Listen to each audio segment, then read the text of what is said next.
पहले चरण की मतदान में उत्साह कम देखने को मिला, मतदाता में वोटिंग प्रतिशत डाउन रहा है। भारतीय जनता पार्टी का कार्यकर्ता अति आत्मविश्वास में था। ये 400 पार के नारे की वजह से चुनाव जीत रहे हैं। आप ये मानते हैं कि भारतीय जनता पार्टी का कार्यकर्ता अति आत्मविश्वास में था? बिल्कुल अति over confidence is always bad. और कांग्रेस और दूसरी पार्टियों के कार्यकर्ता और मतदाता पूरी तरह से हताश और निराश थे। तो आपको लग रहा है कि आपके कार्यकर्ता इसलिए तो नाराज नहीं कि कांग्रेस के कार्यकर्ता बहुत ज्यादा आगे, क्योंकि अशोक गहलोत भी कह रहे हैं वॉशिंग की तरह धो दिया। नमस्कार, हमारी चुनावी यात्रा में हम पहुंच चुके हैं चित्तौड़ में। इस वक्त हमारे साथ मौजूद है राजस्थान सरकार के यूडीएच मंत्री जाबर सिंह थर्रा। आज बातचीत करते हैं।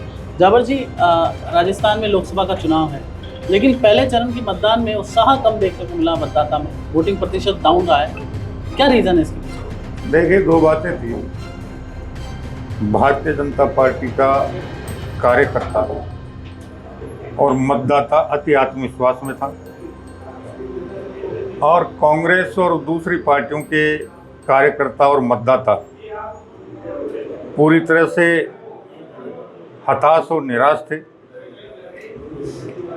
कुछ गर्मी, कुछ शादियों का सीजन, लेकिन पहले चरण में जितना भी मतदान हुआ है उसमें लगभग 60% मतदान भारतीय जनता पार्टी के समर्थक मतदाताओं का है और 40% मतदान भाजपा विरोधी मतदाताओं का। खरा जी, जहाँ से आप आते हैं शेखावटी से, वहाँ पर ज़्यादा वोटिंग परसेंट डाउन गया है पिछले 2019 के मुकाबले। क्या बड़ा कारण रहा? बड़ा कारण मैंने आपसे निवेदन कर दिया।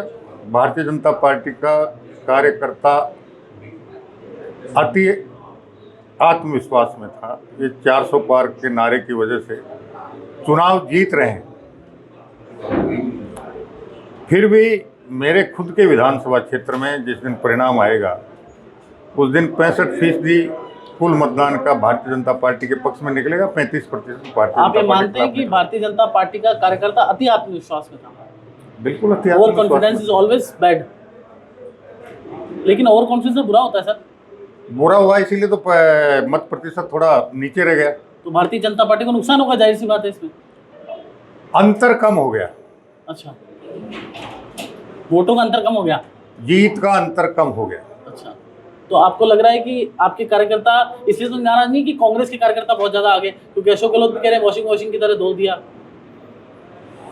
इस प्रकार का कोई मसला नहीं है। और इस चुनाव आने वाले इस दूसरे चरण में भारतीय जनता पार्टी के कार्यकर्ता ने पिछली गलती से सबक लेते हुए हर मतदाता तक पहुंचकर भारी मतदान का संकल्प लिया। नहीं, ऐसा तो नहीं नेतृत्व की कोई गलती हो कि ध्यान नहीं दे पाए, कार्यकर्ताओं को काम नहीं दे पाए? काम सबको दिया था, लेकिन चुनाव से पहले प्रथम चरण में कांग्रेस और विपक्षी दलों में जिस प्रकार का वातावरण बना, एक के बाद एक जिन्हें उम्मीदवार घोषित किया गया और वो मैदान छोड़कर गए, उससे एक ऐसा भाजपा के कार्यकर्ताओं में आत्मविश्वास बढ़ा कि सामने मैदान बिल्कुल खाली है, इसलिए ज़्यादा मेहनत की आवश्यकता है। उनको लग रहा था 25 की 25 सीटें आ जाएंगी। सीटें तो आएंगी, लेकिन अंतर 2019 के मुकाबले अब की बार कम होगी, मत प्रतिशत कम होने की वजह से। नहीं तो हम जो जहाँ से 5 लाख से जीते थे वह 3 लाख से जीतेंगे, अंतर इतना ही पड़ेगा। सर, शेखावटी से आप आते हैं, तो क्या आपको लगता है इस चुनाव में जातिवाद भी हुआ है? देखिए, ऐसा कोई चुनाव नहीं है 2019 के चुनाव को छोड़कर। 14 के, सर 14 में भी था? कम था। केवल और केवल मात्र 2019 का एकमात्र चुनाव अब तक का चुनाव था जिसमें सिर्फ और सिर्फ राष्ट्रवाद के मुद्दे पर मतदान हुआ था। बाकी क्षेत्रवाद, भाषावाद, जातिवाद, संप्रदाय, ये हर चुनाव में कमोबेश अपना असर दिखाते हैं। तो आप जातिवाद को ठीक मानते हैं? गलत है, लेकिन दुर्भाग्य है कि ये आज़ादी से पहले से ये सारे काम शुरू हो चुके थे। आपके जो क्षेत्र के अध्यक्ष हैं कांग्रेस की, कह रहे हैं मोरिया बुला देंगे बीजेपी का। वो तो 4 जून को पता चल जाएगा किसका बोल रहा है, किसका नहीं बोल रहा है। आपको क्या लग रहा है, उनको क्या कहना चाहेंगे? और हर सभा में जाते हैं, चित्तौड़ में आए तो सीपी जोशी के लिए कह रहे थे। मैं उनको ये कहना चाह रहा हूँ, वो परसों यहाँ थे शायद, वो एक वक्तव्य दे के गए कि हम लोकतंत्र को बचाने के लिए लड़ाई लड़ रहे हैं। लोकतंत्र के साथ खिलवाड़ आज़ादी से पहले और आज़ादी के तुरंत बाद अगर किसी पार्टी ने किया तो उस पार्टी का नाम था अखिल भारतीय कांग्रेस कमेटी। मैं आपको याद दिलाना चाहूँगा 1946 का अखिल भारतीय कांग्रेस कमेटी के राष्ट्रीय अध्यक्ष के चुनाव का प्रकरण, जब ब्रिटिश क्राउन ने ये कह दिया कि हम बहुत जल्द भारत छोड़कर जाएंगे, लेकिन सत्ता का हस्तांतरण उस व्यक्ति को करके जाएंगे जो अखिल भारतीय कांग्रेस कमेटी का राष्ट्रीय अध्यक्ष होगा। श्रीमान अब्दुल गफ्फार खान साहब लंबे समय से उस समय राष्ट्रीय अध्यक्ष थे। उनके दोबारा भी बनने की इच्छा थी।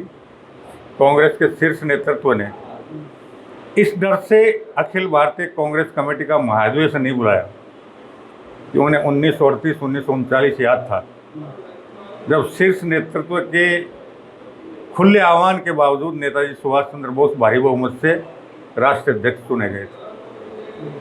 और इसका तोड़ निकाला उन्होंने उस समय के 15 प्रांतों के कांग्रेस अध्यक्षों को बुलाकर उनके जरिए चुनाव कराने का। और आप अगर इतिहास के पन्ने पलटेंगे तो आपको पता चलेगा कि कुल 15 मतदाताओं में से 12 मतदाता लौह पुरुष सरदार वल्लभ भाई पटेल साहब के पक्ष में मतदान कर चुके थे। 2 मत आचार्य कृपलानी जी के पक्ष में थे, 1 मत अन्य के पक्ष में था। और जिसे बाद में राष्ट्रीय अध्यक्ष बना गया उसके पक्ष में एक भी मतदाता ने अपना मत नहीं दिया। सर एक बात बताइए कि महाराजा सूरज के जो वंशज हैं जाट समाज के लोग, वो इस बार बीजेपी से इधर कैसे नजर आए, दूसरी ओर नजर आए? थोड़े से नाराज से थे, चाहे राहुल कस्बा मान लीजिए और भी कई रीजन से। अभी तो सबका अपना अपना है नजरिया, कब किसके क्या। अभी आप डोटासरा के लिए कह रहे थे, एक मैंने जाट समाज के मंच पे देखा, आप तो उनके साथ डांस कर रहे थे। समाज का काम था, जो बात मुझे समाज के मन से कहनी थी वो बात मैंने कही है। अभी तो आप, अच्छा समाज में आपकी मित्रता है लेकिन वैचारिक रूप से सामाजिक कार्यक्रम था, समाज सुधार के मामले में चर्चा का कार्यक्रम था। अच्छा। और उस कार्यक्रम में आप मेरा वक्तव्य सुनेंगे तो आपको अपने आप पता चल जाएगा कि मैं किस दिशा में बोल रहा था। पर आप उनके साथ हैं वैसे सामाजिक रूप से? समाज सुधार के मामले में, राष्ट्र निर्माण के मामले में अगर वो सही रास्ते पर हैं तो मैं उनके साथ। अच्छा, वो राष्ट्रीयता की बात करते हैं तो बीजेपी में स्वागत है उनका, अगर वो भी राष्ट्रीयता की बात करते हैं? ये अपना अपना विचार है कौन किस राजनीतिक दल के साथ रहे, लेकिन राष्ट्र को सर्वोपरि मानकर राजनीति करो, उसके बाद अपने दल के हिसाब से राजनीति करो, हमें कहीं कोई आपत्ति नहीं। तो ये थे जाबर सिंह खर्रा जिन्होंने खास बातचीत की, जिनका साफ तौर पे कहना था कि पहले चरण का मतदान कम हुआ है, हमारे कार्यकर्ताओं में ओवर कॉन्फिडेंस था क्योंकि उनको लगा कि 25 की 25 सीटें आ रही है। दरअसल अब देखने वाली बात होगी, द्वितीय चरण में इनका कहना है कि उत्साह ज़्यादा रहेगा। जितेश जेठमलानी, चित्तौड़, राजस्थान।